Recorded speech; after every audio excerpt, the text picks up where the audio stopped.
Hello everyone. आप लोगों के एग्जामिनेशन के सीटेट की डेट आ चुकी है और मैं मैथ्स के कंटेंट की अगर बात करूं तो मैथ्स जो है वो आपके पेपर 1 में भी आती है और पेपर 2 में भी आती है। तो आज जो मैं बात करने जा रही हूँ किस स्ट्रैटेजी पे करने जा रही हूँ कि 30 आउट ऑफ 30 मार्क्स मैथ्स में आप किस तरह से ला सकते हैं। ऐसी कौन सी स्ट्रैटेजी फॉलो अप करेंगे कि आपके मैथ्स में 30 आउट ऑफ 30 आए, चाहे वो मैथ्स आपका पेपर 1 का हो या मैथ्स आपका पेपर 2 का हो। सबसे बड़ी बात तो ये होती है कि अगर आप मैथ्स के बैकग्राउंड से हैं तब तो आपके लिए लाना बहुत आसान होता है 30 और 30। ये एक कोई बहुत बड़ी बिग डील नहीं होती है। बट अगर आप मैथ्स बैकग्राउंड से नहीं हैं, आप आर्ट साइड से हैं ना, तो फिर आपके लिए मैथ्स में ये स्कोर करना थोड़ा सा टफ हो जाता है। तो मैं आपको ये बताने जा रही हूँ आज कि जो मैथ्स साइड से हैं, जो साइंस साइड से हैं, उनके लिए कैसे ये 30 आउट ऑफ 30 लाना है, और जो साइंस साइड से नहीं है, जिनका मैथ्स जो है वो उनके बैकग्राउंड में, क्वालिफिकेशन बैकग्राउंड में इतना ज्यादा नहीं था आगे तक, उनको कैसे 30 आउट ऑफ 30 लाने हैं। तो इसके लिए सबसे पहले आप लोगों को पता है कि मैथ्स में क्या होता है। मैथ्स में पेपर 1 और पेपर 2 जो आपके सब्जेक्ट हैं, है ना, सीटेट में पेपर 1 और पेपर 2 दोनों में ही क्या होता है, यहाँ पर भी मैथ्स आती है और आपके यहाँ पर भी मैथ्स आती है। और दोनों में ही मैथ्स क्या होती है, 30-30 नंबर की होती है। यहाँ भी 30 की होती है और यहाँ भी 30 की होती है। अब आपको क्या होता है, इस 30 मार्क्स में आपकी पेडागोजी भी होती है ना। पेडागोजी कैसे होती है, इसमें आपकी होती है 15 नंबर की जो पेडागोजी, और 15 नंबर के क्या होते हैं, आपके कैलकुलेशन करने वाले जो मैथ्स के क्वेश्चंस होते हैं। ऐसे यहाँ पर 20 का आपका कंटेंट होता है जो कैलकुलेटिव होता है, और 10 नंबर की आपकी क्या होती है, पेडागोजी होती है। ठीक है, ये पेडागोजी होती है, ये कंटेंट होता है आपका। और यहाँ पर पेडागोजी और कंटेंट दोनों ही क्या होते हैं, 15-15 नंबर के आते हैं। तो सबसे पहले बात करते हैं हम पेडागोजी की। तो ये जो पेडागोजी के 15 नंबर हैं या फिर यहाँ जो 10 नंबर हैं, उनको हम लोग कैसे पूरे में से पूरे ला सकते हैं। क्योंकि आप लोगों को भी पता है पेडागोजी जो आपका सब्जेक्ट है वो पेडागोजी सब में सेम रहता है, चाहे वो आपकी चाइल्ड डेवलपमेंट सीडीपी की पेडागोजी हो, या हिंदी की पेडागोजी हो, या इंग्लिश की पेडागोजी हो, है ना।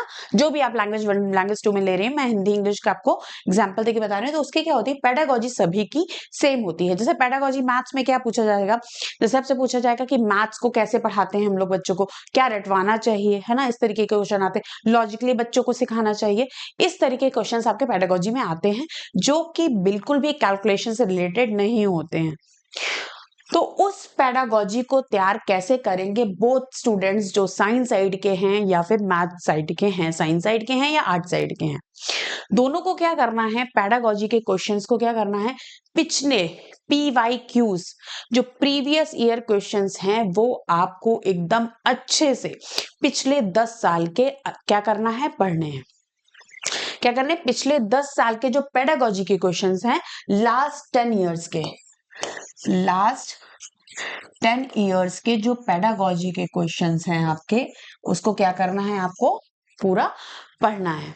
PYQ जो है आपके, ठीक है, PYQs जो हैं वो आपको पढ़ना है। और कैसे पढ़ना है कि उसके जो ऑप्शंस हैं, MCQs क्वेश्चंस में जो 4 ऑप्शन हैं, उनको भी आपको पता होना चाहिए कि वो 4 ऑप्शंस अलग अलग क्या कहना चाहते हैं। मतलब आपको डिफरेंशिएट करना पता होना चाहिए कि उन 4 ऑप्शन को आप कैसे डिफरेंशिएट कर सकते हैं। ठीक है, एक तो पेडागोजी आपको इस तरीके से पढ़नी है। जब आप ये लास्ट 10 इयर्स के पेडागोजी के क्वेश्चंस जो हैं वो आए हुए आप लोग करेंगे, है ना, रोज करेंगे, एक बार आपके कवर हो जाएंगे, फिर आप उसको रिवाइज करेंगे, फिर क्या करेंगे, जब नेक्स्ट टाइम पढ़ेंगे तो उसके ऑप्शंस को डिफरेंशिएट कर पाएंगे। जब आप सारे पेडागोजी के क्वेश्चंस करेंगे तो आप देखेंगे जो 4 ऑप्शंस हर एक क्वेश्चन में आ रहे हैं वो कहीं ना कहीं और भी क्वेश्चंस में आ चुके होंगे। तो धीमे धीमे धीमे धीमे क्या होगा, आपको सारा पेडागोजी का आपको समझ में आ जाएगा कि किस तरीके के क्वेश्चंस इसमें आ रहे हैं, कैसे कैसे पूछे जाते हैं। तो ये तो आपका कवर हो जाएगा, यहाँ इसका और यहाँ इसका। ये आपके लास्ट ईयर प्रीवियस ईयर के जो क्वेश्चंस होंगे उससे पेडागोजी आपकी कंप्लीट हो जाएगी, कवर हो जाएगी। ठीक है, अब बाकी के जो 15 नंबर यहाँ बचे और 20 नंबर यहाँ बचे। अगर हम 15 नंबर की यहाँ बात करते हैं, है ना, तो क्या करेंगे हम लोग, जो भी क्वेश्चंस हैं जो साइंस साइड से हैं उनके लिए पेपर 1 तो इजी होगा, है ना, जो साइंस साइड से बच्चे हैं, क्योंकि पेपर 1 मतलब बहुत ज्यादा टफ नहीं आता, पहले से टफ आने लगा है क्योंकि कंपटीशन बहुत बढ़ गई, लेकिन फिर भी इतना टफ नहीं आता। लेकिन जो साइंस साइड से नहीं है, जिनका बैकग्राउंड साइंस साइड नहीं है, मैथ्स नहीं थी, उनके लिए ये थोड़ा सा टफ हो सकता है।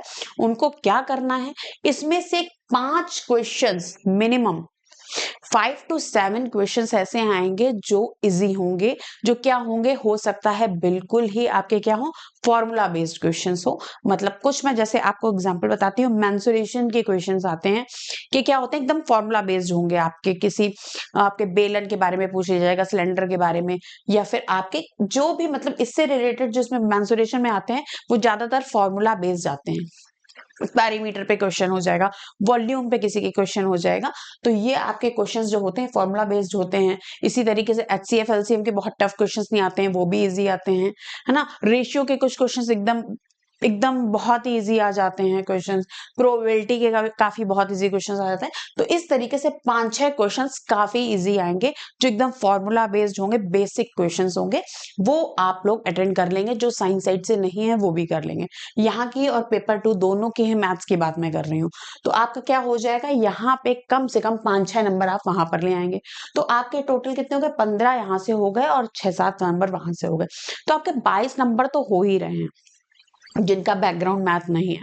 अगर 22-23 नंबर आपके यहाँ पर हो रहे हैं, मान लीजिए 22 नंबर हो रहे हैं, और बाकी जो 7 क्वेश्चंस हैं उसमें भी ऐसा नहीं होगा, मुझे नहीं लगता कि अगर आपने पढ़ा हुआ हो तो आप बिल्कुल भी ना कर पाए। कुछ ना कुछ तो करेंगे, लमसम आंसर तो आएगा, ऐसा तो आप कर लेंगे कि आपको लगेगा कि हाँ 2 ऑप्शंस में से कोई करेक्ट है। बिल्कुल भी अंधी लगा के नहीं आनी है कि आपने 4 ऑप्शंस हैं, क्वेश्चंस हैं, और बिल्कुल आंख बंद करके आपने कोई भी ऑप्शन टिक कर दिया। कम से कम इतना पढ़ा होगा कि आपको लगेगा कि हाँ भाई ये 2 ऑप्शंस में से शायद कोई हो सकता है, लमसम आपका कुछ आंसर आ रहा होगा। तो मैं बता रही हूँ, गिरी से गिरी हालत में साइंस साइड से बैकग्राउंड से नहीं वाले बच्चे भी, आर्ट साइड वाले भी यहाँ पर 24 नंबर तक ला सकते हैं। तो इस तरीके से ला सकते हैं। और यहाँ भी आपके, मैं कह रही हूँ, अगर यहाँ से आपने 7-8 क्वेश्चन भी कर लिए तो यहाँ से भी 17-18 नंबर आपके आ जाएंगे। ठीक है, तो इस तरीके से आप क्या कर पा रहे हैं, जो आर्ट साइड वाले बच्चे हैं वो भी साइंस साइड वाले बच्चों को बीट कर पाएंगे इस स्ट्रैटेजी से। पेडागोजी और मैथ्स की जो मैंने बताया 5-6 क्वेश्चंस जो आपके आएंगे बिल्कुल फॉर्मूला बेस्ड आएंगे।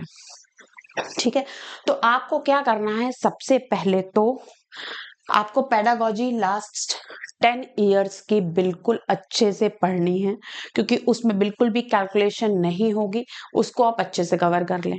ठीक है, ऑप्शंस के साथ, ऑप्शंस को डिफरेंशिएट करके। अब नेक्स्ट टाइम बात जब क्वेश्चंस की आती है तो उसके लिए आप क्या करें, 5-6 क्वेश्चंस जो मैंने बताया इजी होते हैं। जो मैथ्स वाले बच्चे हैं उनके लिए भी मैं बता रही हूँ कि आप लोगों को 30 आउट ऑफ 30 लाने हैं, तो उसके लिए पहले तो ये काम करें। और आपको कहीं भी, जहां भी आपको कंटेंट समझ में आ रहा हो, मैं भी आपको पीवाईक्यू सेशंस करा रही हूँ, और भी आपको जो भी टॉपिक ऐसा लगे कि जो मैं पढ़ा सकती हूँ, जो आपको लगता है कि नहीं समझ में आ रहा है तो मुझे पढ़ाना चाहिए, आप मुझे मैसेज कर सकते हैं। पेडागोजी पे भी पीवाईक्यूज मैं कराने वाली हूँ। तो आप क्या कर सकते हैं, जहां भी आपको कंटेंट आपको समझ में आ रहा है, क्योंकि जो मेन चीज है वो है आपका एग्जाम क्लियर करना, कि आपका सीटेट का एग्जाम क्लियर हो। कहीं से भी कंटेंट समझ में आ रहा है वो करें, और आपको मॉक टेस्ट देने हैं। मॉक टेस्ट से क्या होगा, एक तो ये जो आपने पेडागोजी करी है वो भी कंप्लीट होगी, है ना, वो भी कवर होगी, आपको समझ में आएगा कि कैसा हो रहा, क्वेश्चंस आ रहे हैं।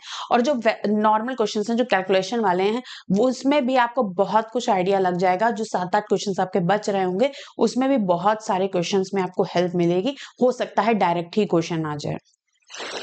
तो इस तरीके से आप मैथ्स में बहुत अच्छा स्कोर कर सकते हैं, और जो साइंस साइड वाले हैं वो 30 आउट ऑफ 30 तो कर ही सकते हैं, और बाकी जो आर्ट साइड वाले हैं वो भी 25-26 स्कोर कर सकते हैं।